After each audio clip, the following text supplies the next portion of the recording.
बिस्मिल्लाहिर्रहमानिर्रहीम, अस्सलाम वालेकुम। आपको एक दफ़ा फिर से चैनल में खुशामदीद कहा जाता है। आज की इस वीडियो के अंदर हम देखेंगे कि हमारे पास कैसे कॉर्पोरेट लेवल की जो स्ट्रेटजीज़ हैं वो काम करती हैं और उनका एक अपना रोल होता है। तो मैनेजमेंट के इस लेक्चर के अंदर हम जो अपनी कॉर्पोरेट स्ट्रेटजीज़ हैं उसको देखेंगे। सबसे पहले कि ये होती क्या है। वो कहते हैं a corporate strategy is one that determines what business a company is in or want to be in and what it want to do with those businesses। कि कॉर्पोरेट लेवल का जो बिज़नेस होता है वो उसके अंदर ये बात इंक्लूड होती है कि वो बिज़नेस क्या चाहता है और कैसे और किस तरह से उस बिज़नेस को कंप्लीट करेगा। बेसिकली कॉर्पोरेट लेवल का जो बिज़नेस होता है बेटे वो बड़े लेवल का बिज़नेस होता है जिसको आप मल्टी बिज़नेस कॉर्पोरेशंस भी कहते हैं। अब इसके अंदर क्या होता है कि हमारे पास जो कॉर्पोरेट लेवल के बिजनेसेस होते हैं इनके अंदर डिफरेंट किस्म के बिजनेस यूनिट्स पाए जाते हैं। जैसे कि आपके सामने ये डायग्राम मौजूद है, ये सबसे बड़ा लेवल है जिसको आप कॉर्पोरेट लेवल कहते हैं। इसके नीचे कंपेटिटिव लेवल आता है और उसके नीचे फंक्शनल लेवल आता है। अब जितना बड़ा कॉर्पोरेट लेवल का बिजनेस होगा उतनी ही बड़ी उसको चलाने के लिए स्ट्रेटजीज भी रिक्वायर्ड होती हैं और उतने ही फंक्शनल डिपार्टमेंट काम कर रहे होते हैं। जैसे मैं आपको अगर यहाँ पे एग्जांपल दे दूँ प्रॉक्टर एंड गैमल की, तो P&G की जो प्रोडक्ट्स हैं वो हर जगह पे आपको पता है मशहूर हैं, प्रॉक्टर एंड गैमल के नाम से हैं। और प्रॉक्टर एंड गैमल जो है ये डिफरेंट आइटम्स अपनी बना रही है, मार्केट में सेल कर रही है, जिसमें सेफगार्ड आ जाता है, जिस पे एरियल वॉशिंग पाउडर है, जिस पे डायपर्स में पैम्पर आ जाते हैं, और इसके साथ साथ सोप के बारे में मैंने आपको बता दी है। तो यहाँ पे ये कुछ डिटेल्स सामने आपके चल रही हैं, मतलब कि उसमें ब्यूटी प्रोडक्ट्स भी आती हैं, ठीक है। और ये देखिए जैसे पेंटीन शैम्पू है, जिलेट ब्लेड आ जाता है, और स्पाइसेस के अंदर आ जाती हैं, ये पैम्पर्स आ जाते हैं। इसकी कंपनी है विक्स, विस्पर, ठीक है, वो जो बच्चों के लिए यूज़ होता है टिशू।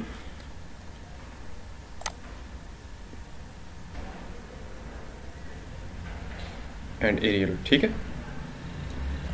तो ये बेसिकली वीडियो आपको दिखाने का मकसद ये था कि आपको थोड़ी सी इसकी अंडरस्टैंडिंग हो जाए कि P&G हम जो बड़े आसान तरीके से उसका नाम ले लेते हैं तो उसके अंदर वसअत कितनी ज़्यादा है।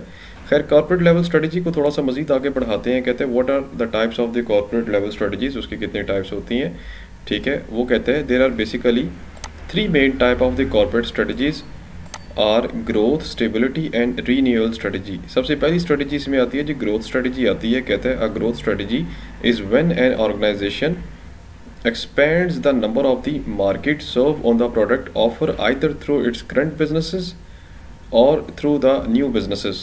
ले जी इसके अंदर बेसिकली क्या होता है, वो ये कहता है कि मार्केट कोशिश करती है कि वो अपने बिजनेसेस को क्या करे, ज़्यादा से ज़्यादा एक्सपेंड करे, चाहे अपनी करंट स्ट्रेटजीज़ के साथ या फिर कोई और दूसरी स्ट्रेटजी इसमें यूज़ करके।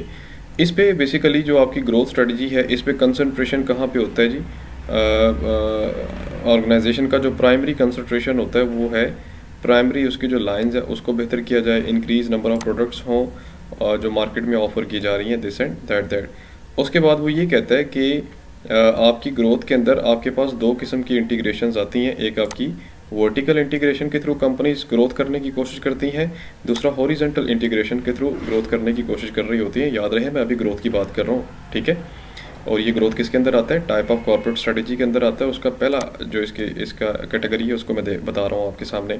बेटे हॉरिजॉन्टल इंटीग्रेशन क्या होता है, ये लेफ्ट टू राइट लाइन होती है, पैरेलल लाइन जिसको कहते हैं, जिसमें सेम लेवल के बिजनेस आपस में मिल जाते हैं और आपस में मिलके ये क्या करते हैं, बिजनेस को एक्सपेंड करते हैं। वर्टिकल इंटीग्रेशन में क्या होता है कि फॉर एग्जांपल ऊपर से लेके नीचे, नीचे से लेके ऊपर तक, जिसमें सप्लायर, होलसेलर, रिटेलर आ जाता है, डिस्ट्रीब्यूटर आ जाता है, ये सब लोग आपस में मिल जाते हैं। वो बैकवर्ड या फॉरवर्ड स्ट्रेटजीज लगा के ये एक बंदा माल बना रहा है, अगला सप्लाई कर रहा है, उसे अगला होलसेलर को देता है, होलसेलर रिटेलर को देता है, ये सब लोग मिल जाते हैं। इस किस्म की जो इंटीग्रेशन होती है, जो मिलकर बिजनेस करते हैं, उसको हम कहते हैं वो हमारा कौन सा बिजनेस है, वर्टिकल इंटीग्रेशन है। अब उसके बाद थोड़ा सा आगे हम मूव करते हैं, स्टेबिलिटी दूसरी मेन स्ट्रेटजी आ रही है जी आपकी ग्रोथ के अंदर। ग्रोथ के बाद स्टेबिलिटी स्ट्रेटजी में क्या होता है, कहते हैं is the corporate level strategy in which an organization continue to do what it is currently doing. मतलब कि आप करंटली तौर पे जो भी काम कर रहे हैं ऑर्गेनाइजेशन कोशिश करती है कि उसको कंटिन्यू रखे ताकि आपकी प्राइस स्टेबल रहे। फॉर एग्जांपल अगर आपकी बर्गर की दुकान बड़ी अच्छी सेल हो रही है या बेबी डायपर्स आपके बड़े अच्छे सेल हो रहे हैं तो आप कोशिश करेंगे कि उसको ज़्यादा से ज़्यादा सेल करके रखें ताकि ताकि उसकी सेल के बाद आप जो है अपनी स्टेबल पोजीशन बरकरार रख सकें। तीसरे नंबर पे इस पे स्ट्रेटजी आती है जी, उसका नाम है रीन्यूअल स्ट्रेटजी। कहते हैं the address declining performance. Renewal strategy उस वक्त यूज़ की जाती है जब आपकी ऑर्गेनाइजेशन जो है ट्रबल में होती है, लॉसेस को देख रही होती है, तो फिर आप कोशिश करते हैं कि मैं अपनी स्ट्रेटजी चेंज करूं। यहाँ पे मैं क्या करूं कि उसकी बजाय कोई और स्ट्रेटजी अडॉप्ट करूं जिसमें आप टर्नओवर स्ट्रेटजी लेकर आते हैं, जिसमें आप रिट्रेंचमेंट की स्ट्रेटजी लेकर आते हैं। रिट्रेंचमेंट में क्या होता है कि आप कोशिश करते हैं कि अपनी माइनर जो परफॉर्मेंसेस हैं उसको आप ठीक करें जो ख़राब जा रही हैं, और ऑर्गेनाइजेशन को स्टेबलाइज करें ऑर्गेनाइजेशन के कुछ हिस्सा को सेल करके। उसके बाद ये बेसिकली हैं आपके पास इस टॉपिक के अंदर जो स्ट्रेटजीज़ आई हैं ग्रोथ के अंदर। तीन हमने टाइप ऑफ कॉर्पोरेट स्ट्रेटजीज़ के अंदर हमने 3 स्ट्रेटजीज़ देखी, ग्रोथ, स्टेबिलिटी एंड रीन्यूअल। अब आगे थोड़ा सा मूव करते हैं हाउ कॉर्पोरेट स्ट्रेटजीज़ मैनेज। जो आपकी कॉर्पोरेट स्ट्रेटजीज़ होती हैं बेटे वो मैनेज कैसी होती हैं जी। इसमें BCG मैट्रिक्स आ रहा है जी सबसे पहले, जिसको हम बोस्टन कंसल्टिंग ग्रुप भी कहते हैं। ये बेसिकली क्या करता है, ये कुछ स्ट्रेटजी इस तरीके से बनाता है कि मार्केट की इम्पोर्टेंस को देखते हुए। अब बेटे आपने यहाँ पे क्या करना है, अक्सर पेपर में एक सवाल आता है जी write a note on BCG matrix. तो BCG मैट्रिक्स के बारे में आपने इसका इंट्रोडक्शन जो है वो लिखना है जी सबसे पहले। ये पूरे का पूरा जो है आप इसके इंट्रोडक्शन में छाप दें, ठीक है, यहाँ पे। फिर उसके बाद आपने क्या करना है, आप यहाँ पे देखें कि ये स्टार वाला कॉलम है। स्टार वाले कॉलम में मार्केट शेयर का मतलब होता है कि नंबर ऑफ कस्टमर्स। स्टार वाले कॉलम में जो नंबर ऑफ कस्टमर्स हैं वो ज़्यादा है, और ग्रोथ रेट भी जो वो है हाई है। ये देख रहे हैं आप, ये ग्रोथ रेट भी हाई है। तो इसका मतलब ये है जो मार्केट्स स्टार कंसीडर की जाती हैं या जो बिजनेसेस या प्रोडक्ट्स स्टार कंसीडर किए जाते हैं उनके नंबर ऑफ कस्टमर भी ज़्यादा होते हैं और यहाँ पे उनकी ग्रोथ रेट भी अच्छी होती है। इसी तरह क्वेश्चन मार्क है जी, क्वेश्चन मार्क में नंबर ऑफ कस्टमर्स तो कम है लेकिन इसकी ग्रोथ मार्केट में अच्छी है। फिर इसी तरह डॉग्स हैं जी, डॉग्स की मार्केट ग्रोथ भी ज़रा डाउन है और नंबर ऑफ कस्टमर्स भी कम है। ये उस किस्म के प्रोडक्ट्स या मार्केट्स होती हैं। एंड कैश काउज, ये वो वाली मार्केट्स हैं जिसमें नंबर ऑफ कस्टमर्स तो ज़्यादा है लेकिन इसमें ग्रोथ कम है। फॉर एग्जांपल एक लोकल स्ट्रीट पे लगा हुआ लोकल बर्गर वाला पॉइंट। तो ये बेसिकली ये BCG मैट्रिक्स आपको इस चीज़ के बारे में बता रहा होता है। अब ये जो बातें मैंने आपको बताई हैं ये सारी बातें बेटे यहाँ पे लिखी हुई हैं कि स्टार्स के अंदर क्या होता है, क्वेश्चन मार्क के अंदर क्या होता है, कैश के अंदर एंड डॉग्स के अंदर क्या होता है। तो ये आप अगर इसी तरह अपने अपने वर्ड्स में एक्सप्लेन कर देंगे तो तब भी ये आपका चल जाएगा। दूसरे नंबर पे इसमें आता है जी कंपेटिटिव स्ट्रेटजीज। ये क्या होती हैं जी, कहते हैं competitive strategy is a strategy for how an organization will compete in its businesses. Compete से मुराद क्या होता है, कम्पीट से मुराद हरगिज़ ये नहीं कि रेस कोई लगी हुई है तो आपने उसको पीछे छोड़ देना है, बल्कि कम्पीट का मतलब ये होता है कि आपने अपने आप को बेहतर बनाना है। याद रखिएगा कि रेस में हमेशा कोई जीतता नहीं है, कोई हारता नहीं है, हर कोई अपने आप को बेहतर बनाने की कोशिश कर रहा होता है। और जो बंदा इस पॉइंट को अंडरस्टैंड कर गया तो समझे मार्केट में वही एग्जिस्ट करेगा। अब यहाँ पे वो ये कहता है आप क्या कर सकते हैं, इसमें एक छोटी सी टर्म आती है जी SBUs की, स्ट्रेटेजिक बिजनेस यूनिट्स। मैंने पहले भी इसके बारे में जिक्र किया था, दोबारा कर देता हूँ कि SBUs क्या होते हैं। कहते हैं a single independent business of an organization that formulate their own competitive strategies. ठीक है, एक ऑर्गेनाइजेशन की कंपेटिटिव स्ट्रेटजी हो सकती है कॉर्पोरेट लेवल की, और उसके अंदर जो एक SBU होता है या एक जो यूनिट काम कर रहा होता है उसकी कॉर्पोरेट कंपेटिटिव स्ट्रेटजी डिफरेंट हो सकती है। फॉर एग्जांपल PNG एक बहुत बड़ी फॉर्म है, वो 4 बिजनेसेस को at the same time run कर रही है। कौन कौन से बिजनेसेस हैं उसमें, एरियल वॉशिंग पाउडर आ गया है, सेफगार्ड आ गया है, पेंटीन आ गया है, उसके साथ साथ डाइपर्स यानी पैम्पर्स के नाम के 4 बिजनेसेस हैं। अब हर बिजनेस के लिए बेटे उसका जो हर एक बिजनेस है ना, जो 4 यूनिट है उसको हम SBU बोलेंगे, strategic business unit. Each business contain different type of strategy which help the businesses to lead in the market. ठीक है, थोड़ी सी बात मेरी फॉलो कर रहे हैं ना। हर बिजनेस के ऊपर सेम लेवल की स्ट्रेटजी हम इंप्लीमेंट नहीं कर सकते, डिफरेंट किस्म की स्ट्रेटजीज क्या होती हैं उसके ऊपर इंप्लीमेंट होती हैं।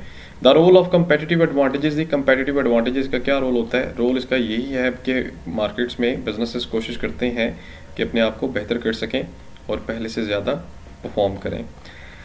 अब थोड़ा सा मज़ीद हम आगे मूव करते हैं, फ़िलहाल आप इसको छोड़ दें, रिलेटिव जो थ्रेट्स हैं। हाँ जी, करंट स्ट्रेटेजिक मैनेजमेंट इश्यूज़ आ रहे हैं जी यहाँ पे कि करंटली अभी क्या इश्यूज़ चल रहे हैं। पहला इशू उसमें ये आता है कि सर लीडरशिप हमें नज़र नहीं आती कहीं पर भी। ठीक है। एक तो लीडरशिप वो वाली है ना, नवाज शरीफ वाली वो वाली नहीं है। एक तो ये देखें, स्ट्रेटेजिक मैनेजमेंट का मतलब क्या होता है कि ये एक ऐसा प्रोसेस है जिसमें आप स्ट्रेटजीज फार्मूलेट करते हैं, इम्प्लीमेंट करते हैं और एवेल्युएट करते हैं ताकि अपने गोल्स को पूरा किया जा सके। लेकिन जब आप पूरी की पूरी स्ट्रेटजी बना लेते हैं ना, तो कोई लीडरशिप नहीं नज़र आती जो उसको लीड करे। देखिए, लीडरशिप में आपको बड़ी सी चीज़ें सेक्रीफाइस भी करनी पड़ती हैं और बड़े से बेनिफिट्स आपको मिलते भी हैं। लेकिन सवाल ये है कि सर, कुर्बानी का बकरा सबसे पहले कौन बनेगा। दूसरे नंबर पे ये है कि उसके अंदर स्ट्रेटजीज फ्लेक्सिबल नहीं होती। फ्लेक्सिबल से मुराद ये कि सर, जैसे ही हालात चेंज होते हैं तो क्या स्ट्रेटजीज चेंज होंगी कि नहीं होंगी, इसके बारे में कुछ भी नहीं पता होता। तीसरे नंबर पे चैलेंज उसमें ये आता है कि टुडे इन्वायरमेंट, क्या जो करंट इन्वायरमेंट होता है, क्या उस हवाले से स्ट्रेटजीज देखकर बनाई जाती हैं कि नहीं बनाई जाती। जैसे अभी देखें आप, कोरोना आ गया। कोरोना ने तकरीबन हर बंदे की ज़िंदगी बदल के रख दी है। आज कोई भी अगर बंदा किसी को छींकता हुआ देख लेता है या खांसी करता हुआ देख लेता है तो उससे हैंडशेक करते हुए वो थोड़ा सा कतराता है। तो ये बेसिकली कंसिडरेशंस हैं जिसकी वजह से क्या हो रहा है कि ऑर्गेनाइजेशन के अंदर बड़ी ज़्यादा प्रॉब्लम जो है वो क्या करनी पड़ रही है, फेस करनी पड़ रही है। ठीक है, बस आपने इसमें से इतना ही करना है और मज़ीद चैप्टर में से करने की ज़रूरत आपको नहीं है। यहाँ पे आके हमारा ये वाला जो है वो चैप्टर कंप्लीट हो रहा है। लास्ट पे आके इसकी आप समरी वगैरह जो है वो आप ज़रूर पढ़ा करें ताकि इसमें से मैक्सिमम जो चीज़ें हैं वो आपकी क्या हो जाए, क्लियर हो जाए। इंशाल्लाह जी अगली वीडियो में हम जाएंगे और अगले लेसन को डिस्कस करते हैं। जाते जाते वीडियो को लाइक ज़रूर कीजिएगा। सब्सक्राइब का बटन अगर अभी तक नहीं दबाया तो एक दफ़ा आप दबा दें इसको और दुआओं में याद रखें। इजाज़त दें जी, अल्लाह हाफ़िज़।